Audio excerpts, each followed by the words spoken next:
After these things there was a feast of the Jews, and Jesus went up to Jerusalem. Now in Jerusalem by the sheep gate there is a pool, which is called in Hebrew Bethesda, having 5 porches. In these lay a great multitude of those who were sick, blind, lame, or paralyzed, waiting for the moving of the water. For an angel went down at certain times into the pool and stirred up the water. Whoever stepped in first after the stirring of the water was healed of whatever disease he had. A certain man was there who had been sick for 38 years. When Jesus saw him lying there and knew that he had been sick for a long time, he asked him, "Do you want to be made well?" The sick man answered him, "Sir, I have no one to put me into the pool when the water is stirred up, but while I'm coming, another steps down before me." Jesus said to him, "Arise, take up your mat, and walk." Immediately the man was made well, and took up his mat and walked. Now that day was a Sabbath. So the Jews said to him who was cured, "It is the Sabbath, it is not lawful for you to carry the mat." He answered them, "He who made me well said to me, 'Take up your mat and walk.'" Then they asked him, "Who is the man who said to you, 'Take up your mat and walk'?" But he who was healed didn't know who it was, for Jesus had withdrawn, a crowd being in the place. Afterward Jesus found him in the temple and said to him, "Behold, you are made well. Sin no more, so that nothing worse happens to you." The man went away and told the Jews that it was Jesus who had made him well. For this cause the Jews persecuted Jesus and sought to kill him, because he did these things on the Sabbath. But Jesus answered them, "My Father is still working, so I am working too."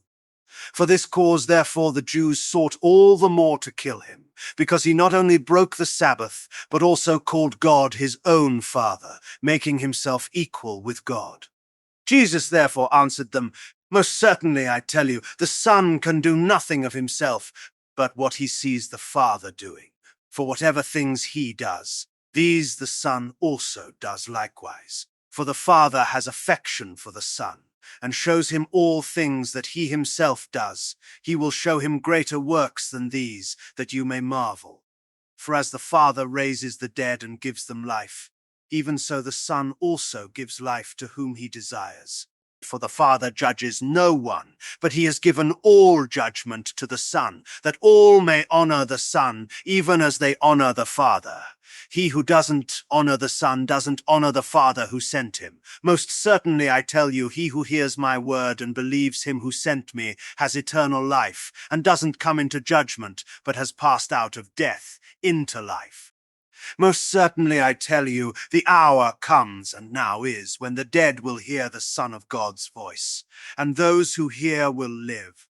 For as the Father has life in himself, even so he gave to the Son also to have life in himself. He also gave him authority to execute judgment, because he is a Son of Man. Don't marvel at this, for the hour comes in which all who are in the tombs will hear his voice and will come out, those who have done good to the resurrection of life, and those who have done evil to the resurrection of judgment. I can of myself do nothing. As I hear, I judge, and my judgment is righteous, because I don't seek my own will, but the will of my Father who sent me. If I testify about myself, my witness is not valid. It is another who testifies about me. I know that the testimony which he testifies about me is true. You have sent to John, and he has testified to the truth. But the testimony which I receive is not from man. However, I say these things that you may be saved. He was the burning and shining lamp, and you chose for a time to enjoy his light. But the testimony which I have is greater than that of John. For the works which the Father gave me to accomplish, the very works that I do, testify about me, that the Father has sent me. The Father himself who sent me has testified about me. You have neither heard his voice at any time nor seen his form. You don't have his word living in you, because you don't believe him whom he sent. You search the Scriptures, because you think that in them you have eternal life, and these are they which testify about me. Yet you will not come to me, that you may have life. I don't receive glory from men, but I know you, that you don't have God's love in yourselves. I have come in my Father's name, and you don't receive me. If another comes in his own name, you will receive him. How can you believe, who receive glory from one another? and you don't seek the glory that comes from the only God. Don't think that I will accuse you to the Father. There is one who accuses you, even Moses, on whom you have set your hope. For if you believed Moses, you would believe me, for he wrote about me. But if you don't believe his writings, how will you believe my words?